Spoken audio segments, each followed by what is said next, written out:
चंदू पाटिल साहब, उनके भी जहन में ये बात है कि मुसलमान मेरे को वोट नहीं डालता और मुसलमान को मैं सपोर्ट भी नहीं करना। ये सीधी सीधी उनकी एक थिंकिंग है और एक बात है कि मैं चंदू पाटिल साहब को ये बोलना चाहता हूँ कि आपके पास जब मुसलमान आते तो आप भी तो यही बोल देना कि मुसलमान मुझे वोट नहीं डालते, आपकी मेरे को ज़रूरत नहीं है। कई मरतबा बोले, उनका एक वीडियो भी मैं इससे पहले के इलेक्शन में सुना हूँ, देखा हूँ। भारतीय जनता पार्टी के अंदर मुसलमानों की कोई बिसात नहीं और वहाँ पर मुसलमानों की कोई इज्जत नहीं, ये मैं वहाँ पर रहकर महसूस किया। गुलबर्गा नॉर्थ में 284 बूथ है। 284 बूथ में जनता दल के 10 बूथ वाइज कमेटी नहीं है और कोई वार्ड कमेटी नहीं है, क्योंकि ये बहुत ज़रूरी है इलेक्शन जीतने के लिए। तो मतलब ये है कि जब आपके पास ग्राउंड में काम करने वाले नहीं रहेंगे तो आप जीत नहीं सकते। और कांग्रेस के अंदर वो मजबूती है। कारपोरेशन में देखे। This video is sponsored by Mahalakshmi Jewelers, United Hospital, KBN University, Shaheen Group of Institutions, Al Sharia Group of Institutions, Fine Art Designers, Fortune School, Chulbul Lighting and Furniture. सतर मौलाना, आप जो है बीजेपी पार्टी में काफ़ी आपने वक्त दिया था, बीजेपी में आप काफ़ी काम करते आए थे, लेकिन अचानक से आप कांग्रेस पार्टी को ज्वाइन किए हैं। चाहे तो आप जेडीएस भी ज्वाइन कर सकते थे। तो पहले तो ये बताइए कि वजह क्या थी आपने बीजेपी पार्टी छोड़ी? अस्सलाम वालेकुम रहमतुल्लाहि वबरकातुहू। सबसे पहले मैं ताहिर भाई आपका शुक्रिया अदा करता हूं कि आपने मुझे यहां पर बुलाकर जो सम्मान दिया। जी। मैं बीजेपी पार्टी छोड़ने की जो सबसे वजह है, 2019 में मैं भारतीय जनता पार्टी को सपोर्ट किया। डॉक्टर उमेश यादव साहब के साथ बीजेपी में शमूलियत इख्तियार करने के बाद 5 साल तक माइनॉरिटी इलाके में मैं अपने बलबूते पर माइनॉरिटी इलाके में भारतीय जनता पार्टी के झंडे को यहाँ पर बहुत ऊंचा किया।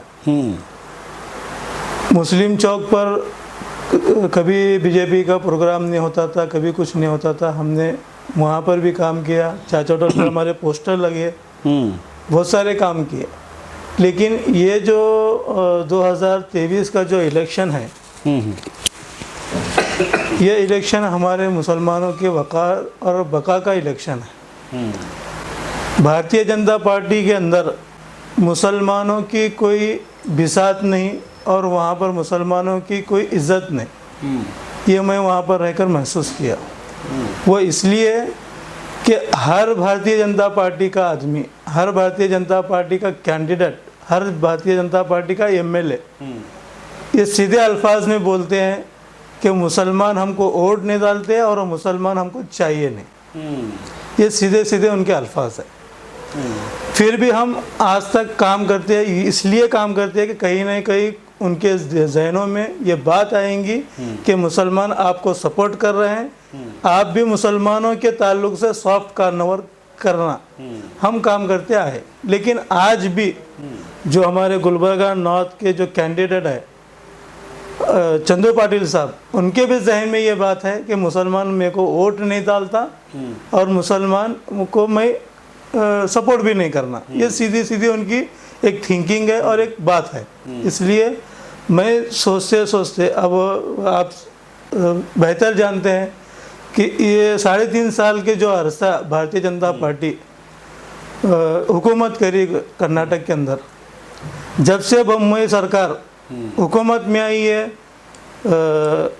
गौ कचे पर हलाल का मसला, अजान का मसला, मदरसों का मसला, हर मसला मुसलमानों के जज्बात के साथ खेलने के जो इशू ये ला रहे हैं, ये होना बोल के ला रहे हैं। क्यों? वो चाहते ये है कि मुसलमानों को नाम लेकर, मुसलमानों को तकलीफ देकर, मुसलमानों को रुलाकर हिंदुओं को खुश करना और हिंदू के वोट लेना।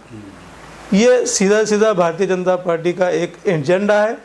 मैं खुद पर्सनल और जो भी हमारे बीजेपी के अंदर जो मुसलमान हैं थे, उन्होंने बाज़ाब्ता कर्नाटक के उच्च जो अधिकारी है या उच्च जो बड़े लीडर हैं, उनको बार बार ये बोले कि भाई आप जो मुसलमानों के ख़िलाफ़ बोलते हैं या मुसलमानों के ख़िलाफ़ जो आप करते हैं उसको बंद करिए बोलना, क्योंकि मुसलमान बीजेपी की तरफ आने की कोशिश कर रहा है। मुसलमान बीजेपी के अंदर पार्टी में काम कर रहा है। ऐसा नहीं है कि आपके बीजेपी में मुसलमान नहीं है, पूरे ऑल कर्नाटक में मुसलमानों का साथ दे रहे हैं, मुसलमान बीजेपी का साथ दे रहे हैं।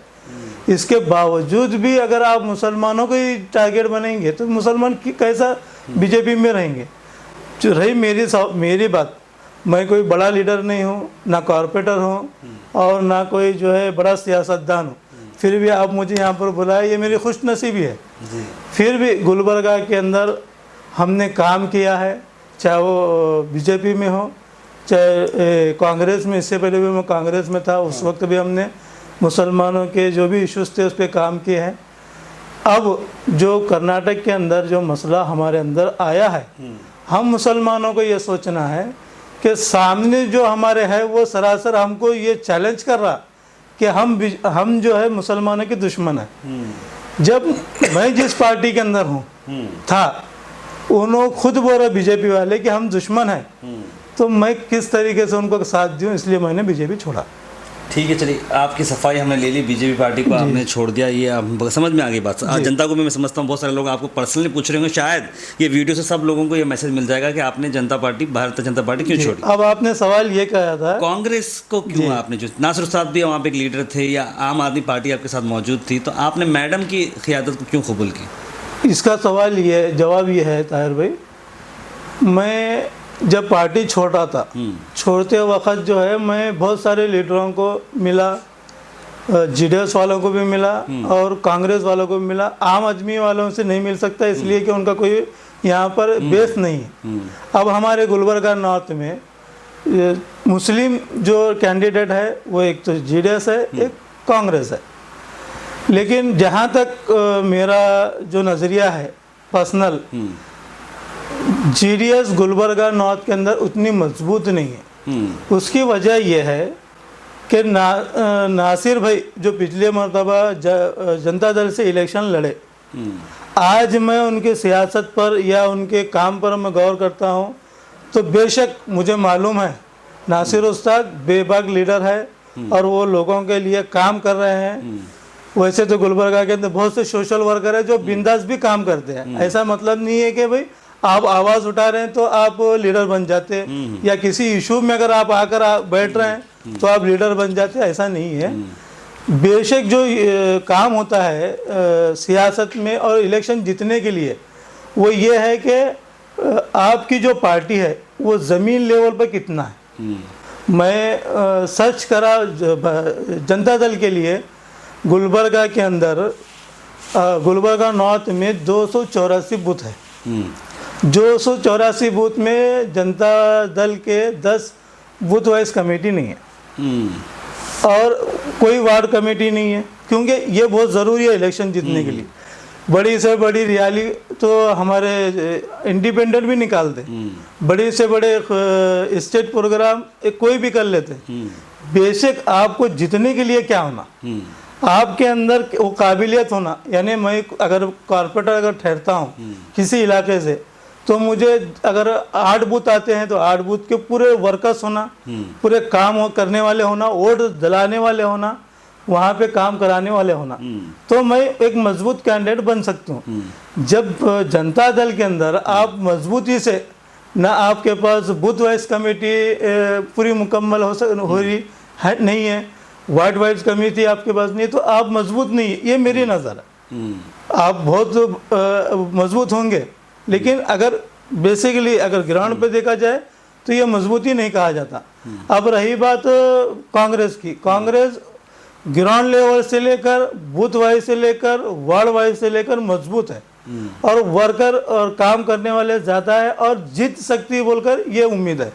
क्योंकि कांग्रेस के अंदर अब लास्ट मरतबा जो कारपोरेशन इलेक्शन हुआ उसमें भी जो है गुलबर्गा के अंदर से 17 कॉर्पोरेटर नॉर्थ से कॉर्पोरेटर निकले, जबकि जेडीएस के 2 या 3 निकले। तो यहाँ पर भी 1.5 साल पहले भी आप कमज़ोर नज़र आ रहे, आज भी वही हाल है जनता दल का। आप सिर्फ बड़े बड़े जलसे कर रहे हैं, क्योंकि पिछली मरतबा वहाज बाबा भी इंडिपेंडेंट कैंडिडेट थे, बड़ी रैली थी उनकी। मैं समझता हूँ 1 लाख से 1.5 लाख की रैली थी, लेकिन वोट परसेंटेज क्या हुआ 7000। तो मतलब ये है कि जब आपके पास ग्राउंड में काम करने वाले नहीं रहेंगे तो आप जीत नहीं सकते। और कांग्रेस के अंदर वो मजबूती है। कारपोरेशन में देखे एमपी इलेक्शन में पूरे गुलबर्गा डिस्ट्रिक्ट में 9 कॉन्स्टिट्यूंसी में 9 असेंबली जो एरिया है उसमें सबसे ज़्यादा अगर कोई लीड दिए वो कांग्रेस दी नॉर्थ से किसी भी इसमें जो है आप लीड नहीं दे सके। 25,000 की लीड कांग्रेस की जो है हमारे गुलबर्गा नॉर्थ से। तो मजबूत कैंडिडेट अगर कोई है वो कांग्रेस है। और रही बात आज मैं हमारे चंदू पाटिल साहब का एक इंटरव्यू सुन रहा था, उन्होंने बोल रहे थे कि भाई गुलबर्गा नॉर्थ के अंदर मैडम कनीज फातिमा के पास अगर कोई हिंदू आदमी जाता है तो वो कहते हैं कि भाई आप मुझे वोट नहीं डाले तो मैं आपको काम कैसा करूं बोल के। तो मैं चंदू पाटिल साहब को पर्सनल हमको किसी पर तोहमत लगाना नहीं है, एक बात है तो मैं बता रहा हूँ आपको कि मैं चंदू पाटिल साहब को ये बोलना चाहता हूँ कि आपके पास जब मुसलमान आते तो आप भी तो यही बोलते ना कि मुसलमान मुझे वोट नहीं डालते, आपकी मेरे को ज़रूरत नहीं है। कई मरतबा बोले, उनका एक वीडियो भी मैं इससे पहले के इलेक्शन में सुना हूँ, देखा हूँ। तो आप सामने वाले के ऊपर इल्ज़ाम लगा रहे तो आप भी क्या कर रहे हैं, आप भी तो वही कर रहे हैं ना। और रही बात काम नहीं करने की, तो मैं चंदू पाटिल साहब को ये बताना चाहता हूँ कि आपका जो ऑफिस है गंज का, आपके सामने जो रोड पड़ी है ना वो कनीज फातिमा दाले से उनके वजह से हुआ। सुल्तानपुर रिंग रोड से लेकर तुम्हारा ये गंज तक अपना वो जो रोड बड़ी 6 किलोमीटर तक पूरे हिंदू के इलाके हैं। वो रोड जो डाले वो भी कनीज फातिमा डाले। और आपके वार्ड नंबर 5 में जो आपका बीजेपी का कॉर्पोरेटर है वो वार्ड सैंक्शन करने के रिबन काटने का से मैडम के साथ उन्होंने ठहरे थे। तो आप काम नहीं कर रहे बोल रहे तो फिर आपके कॉर्पोरेटर उनके साथ ठहर के रिबन क्यों काटते काम के लिए। और गुलबर्गा नॉर्थ के अंदर कनीज फातिमा साहिबा काम नहीं करे बहुत जगह मैं सुनता था भी और अभी भी मैं, क्योंकि मैं ग्राउंड लेवल पर रहने वाला आदमी, मैं देखता फिरने वाले आदमी, गुलबर्गा के हर वार्ड के अंदर मैं समझता हूँ कनीज फातिमा अगर काम नहीं करे बोले तो ये बेबुनियाद इल्ज़ाम उनके ऊपर। वार्ड नंबर आप 15 में जाओ 6 किलोमीटर रोड डाले, और वार्ड नंबर हमारे 19 में आओ जवान स्कूल से लेकर पूरा वहाँ तक रोड डाले नालिया, ये तो काम कर रहे हैं। उन्होंने बोलना नहीं चाह रहे, कनीज फातिमा नहीं बोल रहे, उनका जवाब नहीं दे रहे, ये उनका मसला है। हम तो यही बोलेंगे कि आप कांग्रेस के अंदर हम आए, कनीज फातिमा जी ने काम किया है और अच्छा काम किया है। ये नया उनका वक्त था, नई जो है उनकी सियासत थी। पिछले 5 साल में 3 साल कोरोना में चले गए, 2 साल में भी उन्होंने डेवलपमेंट किया है गुलबर्गा को। जो रोड नाली लाइट जो हमारे 7 गुम्बद से लेकर दरगाह तक जो रोड बनी हुई है, जो लाइट लगी हुई है, ये डेवलपमेंट ही है। आप आँख खोल कर देखिए, कनीज फातिमा का डेवलपमेंट आपको दिखेगा। अगर आप उनको तनकीद करने के मूड में रहेंगे तो आपको उनका डेवलपमेंट नहीं दिखेगा। ये मैं गुलबर्गा के आवाम से गुजारिश करना चाहता हूँ। तो मौलाना ऑडियंस को क्या अपील करना चाहेंगे आप? ऑडियंस को मैं यही कहना चाहता हूँ कि अब इलेक्शन के लिए वोट डालने के लिए हमको 2 से 3 दिन का वक्त बचा है। मैं ऑडियंस को और हमारे गुलबर्गा के नॉर्थ को और साउथ को दोनों को मैं ये अपील करना चाहता हूँ कि आपके सामने सिर्फ 2 ही है, एक तो भारतीय जनता पार्टी, दूसरा है कांग्रेस। कर्नाटक के अंदर हुकूमत आना है तो बीजेपी करना है या तो कांग्रेस करना है। हमको बीजेपी को हराना है, इसलिए कि बीजेपी महंगाई से और हिंदू राष्ट्र की तरफ बढ़ रही है, उसको रोकने के लिए सेकुलरिज्म ख़त्म किया जा रहा है। सेकुलरिज्म को बचाने के लिए कर्नाटक के आवाम के अंदर गंगा जमुना तहजीब को बचाने के लिए आप कांग्रेस को वोट कीजिए और कनीज फातिमा को जिताइए। शुक्रिया। This video is sponsored by Mahalakshmi Jewelers, United Hospital, KBN University, Shaheen Group of Institutions, Al Sharai Group of Institutions, Fine Art Designers, Fortune School, Chulbul Lighting and Furniture.